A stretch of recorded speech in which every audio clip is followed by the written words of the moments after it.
by Kev S. Off on a Comet by Jules Verne. Translated by Anonymous. Book 2, Chapter 2. A Revelation. To the general population of the colony, the arrival of the stranger was a matter of small interest. The Spaniards were naturally too indolent to be affected in any way by an incident that concerned themselves so remotely, while the Russians felt themselves simply reliant on their master, and as long as they were with him, were careless as to where or how they spent their days. Everything went on with them in an accustomed routine, and they lay down night after night, and awoke to their avocations morning after morning, just as if nothing extraordinary had happened. All night long Ben Zoof would not leave the professor's bedside. He had constituted himself sick nurse, and considered his reputation at stake if he failed to set his patient on his feet again. He watched every movement, listened to every breath, and never failed to administer the strongest cordials upon the slightest pretext. Even in his sleep Rosette's irritable nature revealed itself. Ever and again, sometimes in a tone of uneasiness, and sometimes with the expression of positive anger, the name of Gallia escaped his lips, as though he were dreaming that his claim to the discovery of the comet was being contested or denied. But although his attendant was on the alert to gather all he could, he was able to catch nothing in the incoherent sentences that served to throw any real light upon the problem that they were all eager to solve. When the sun reappeared on the western horizon, the professor was still sound asleep, and Ben Zoof, who was especially anxious that the repose which promised to be so beneficial should not be disturbed, felt considerable annoyance at hearing a loud knocking, evidently of some blunt heavy instrument against a door that had been placed at the entrance of the gallery, more for the purpose of retaining internal warmth than for guarding against intrusion from without. "Confound it," said Ben Zoof, "I must put a stop to this," and he made his way towards the door. "Who's there?" he cried, in no very amiable tone. "I," replied the quavering voice. "Who are you?" "Isaac Hackabut. Let me in, do, please, let me in." "Oh, it's you, old Ashtaroth, is it? What do you want? Can't you get anybody to buy your stuffs?" "Nobody will pay me a proper price." "Well, old Shimmy, you won't find a customer here. You had better be off."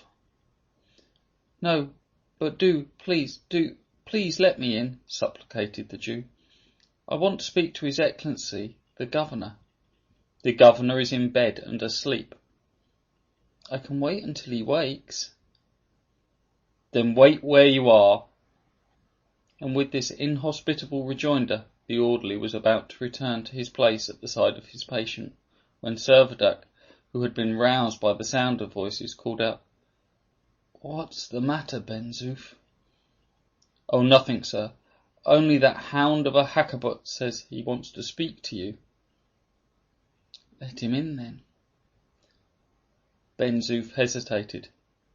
"Let him in, I say," repeated the captain peremptorily. However reluctantly, Ben Zoof obeyed. The door was unfastened, and Isaac Hackabut, enveloped in an old overcoat, shuffled into the gallery. In a few moments Servadac approached, and the Jew began to overwhelm him with most obsequious epithets. Without vouchsafing any reply, the captain beckoned to the old man to follow him, and leading the way to the central hall, stopped, and turning so as to look him steadily in the face, said, "Now is your opportunity. Tell me what you want." "Oh, my lord," whined Isaac, "you must have some news to tell me." "News? What do you mean?" "From my little tartan yonder. I saw the yawl go out from the rock here on a journey, and I saw it come back, and it brought a stranger, and I thought... "Well, you thought. What did you think?" "Why, that perhaps the stranger had come from the northern shores of the Mediterranean, and that I might ask him." He paused again, and gave a glance at the captain. Ask him what? Speak out, man. Ask him if he brings any tidings of Europe's, Hakkabut blurted out at last. Servadac shrugged his shoulders in contempt and turned away. Here was a man who had been resident 3 months in Galilee, a living witness of all the abnormal phenomena that had occurred, and yet refusing to believe that his hope of making good bargains with European traders was at an end. Surely nothing, thought the captain, will convince the old rascal now, and he moved off in disgust. The orderly, however, who had listened with much amusement, was by no means disinclined for the conversation to be continued. "Are you satisfied, old Ezekiel?" he asked. "Isn't it so? Am I not right? Didn't a stranger arrive here last night?" inquired the Jew. "Yes, quite true." "Where from?" "From the Balearic Isles." "The Balearic Isles?" echoed Isaac. "Yes." "Fine quarters for trade, hardly 20 leagues from Spain. He must have brought news from Europe." "Well, old Manhesh, what if he has?" "I should like to see him." "Can't be." The Jew sidled close up to Ben Zoof, and laying his hand on his arm, said in a low and insinuating tone, "I am poor, you know, but I would give you a few reals if you would let me talk to this stranger." But as if he thought he was making too liberal an offer, he added, "Only it must be at once." "He is too tired, he is worn out, he is fast asleep," answered Ben Zoof. "But I would pay you to wake him."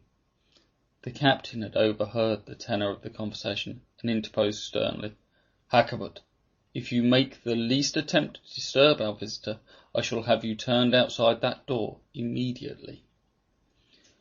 "No offence, my lord, I hope," stammered out the Jew. "I only meant—" "Silence!" shouted Servadac. The old man hung his head abashed. "I will tell you what," said Servadac after a brief interval. "I will give you leave to hear what this stranger has to tell as soon as he is able to tell us anything. At present we have not heard a word from his lips." The Jew looked perplexed. "Yes," said Servadac. "When we hear his story, you shall hear it too." "And I hope it will be to your liking, old Ezekiel," added Ben Zoof in a voice of irony. They had none of them long to wait, for within a few minutes Rosette's peevish voice was heard calling, "Joseph! Joseph!" The professor did not open his eyes, and appeared to be slumbering on, but very shortly afterwards called out again, "Joseph! Confound the fellow! Where is he?" It was evident that he was half dreaming about a former servant, now far away on the ancient globe. "Where's my blackboard, Joseph?" "Quite safe, sir," answered Ben Zoof quickly. Rosette unclosed his eyes and fixed them full upon the orderly's face. "Are you Joseph?" he asked. "At your service, sir," replied Ben Zoof with imperturbable gravity. "Then get me my coffee, and be quick about it." Ben Zoof left to go into the kitchen, and Servadac approached the professor in order to assist him in rising to a sitting posture. "Do you recognize your quondam pupil, Professor?" he asked. "Ah, yes, yes, you are Servadac," said Rosette. "It is 12 years or more since I saw you. I hope you have improved." "Quite a reformed character, sir, I assure you," said Servadac, smiling. "Well, that's as it should be. That's right," said the astronomer, with fussy importance. "But let me have my coffee," he added impatiently. "I cannot collect my thoughts without my coffee." Fortunately, Ben Zoof appeared with a great cup, hot and strong. After draining it with much apparent relish, the professor got out of bed, walked into the common hall, round which he glanced with a preoccupied air, and proceeded to seat himself in an armchair, the most comfortable which the cabin of the Dobranya had supplied. Then, in a voice full of satisfaction, and that involuntarily recalled the exclamations of delight that had wound up the 2 first of the mysterious documents that had been received, he burst out, "Well, gentlemen, what do you think of Gallia?" There was no time for anyone to make a reply before Isaac Hakkabut had darted forward. By the God! Who is that? Asked the startled professor, and he frowned and made a gesture of repugnance. Regardless of the efforts that were made to silence him, the Jew continued, By the gods of Abraham, I beseech you, give me some tidings of Europe. Europe! Shouted the professor, springing from his seat as if he were electrified. What does the man want with Europe? I want to get there, screeched the Jew, and in spite of every exertion to get him away, he clung most tenaciously to the professor's chair, and again implored for news of Europe. Rosette made no immediate reply. After a moment or two's reflection, he turned to Servadac and asked him whether it was not the middle of April. It is the 20th, answered the captain. Then today, said the astronomer, speaking with the greatest deliberation, today we are just 3 millions of leagues away from Europe. The Jew was utterly crestfallen. You seem here, continued the professor, to be very ignorant of the state of things. How far are we ignorant? Rejoined Servadac. I cannot tell, but I will tell you all that we do know, and all that we have surmised.